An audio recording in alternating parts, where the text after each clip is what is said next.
Today I'm going to show you how to make my coconut key lime pie. We have a coconut infused vanilla wafer crust. Then the filling has got some coconut influence as well, a traditional sweetened condensed milk custard. And then we topped it with some coconut whipped cream. All of this is optional. You can skip the coconut completely and still follow this recipe and absolutely slay it. So let's get started. Looks so good. Okay, let's go. All right, let's make our crust. I'm using some vanilla wafers. You can use any cookie or cracker here that you want, graham cracker, coconut cookie, whatever. Either way, just blend it up until it's a fine crumb. We're gonna add some sweetened coconut flakes, a little bit of salt, some lime zest. You can use a regular lime or key lime here. And if you don't use sweetened coconut, add a little bit of brown sugar. You can find this all in the recipe. Blend it up again, make sure it's all combined. And now we're gonna add coconut oil, melted coconut oil to the mixture and blend it until it has the consistency of like sticky, wet sand.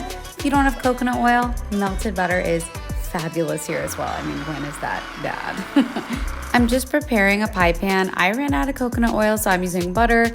Now just transfer the cookie mixture into the prepared pan and press it with a spatula to flatten the bottom.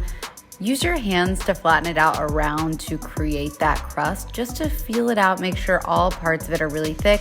I am making a mess. I am aware of this, and that's just the way the pie crust crumbles. Now we're just gonna bake the crust until golden brown and work on our filling in between. Sweetened condensed milk, egg yolks, and key lime juice. I prefer to buy the juice in the little bottle. I do not like juicing key limes. Whisk this up until combined. It should be custardy and thick and beautiful. Pour it into a cooled baked pie crust. So what I did is I put this pie crust into the freezer for 20 minutes after baking.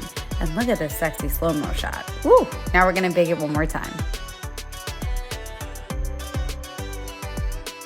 Once the pie comes out of the oven, it should jiggle just a little bit and it's gonna set. You don't want it jiggling a lot. You don't want it liquidy and soupy. Trust me, I've done that. Just make sure the center is lightly jiggling. Then we're gonna let it chill for 4 hours.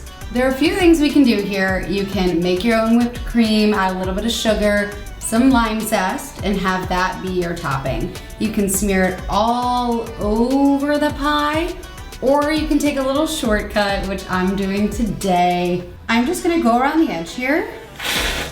Woo, that was a lot. I'm gonna go around the edge. I'm gonna be a little more careful. And like, just pipe it on like this.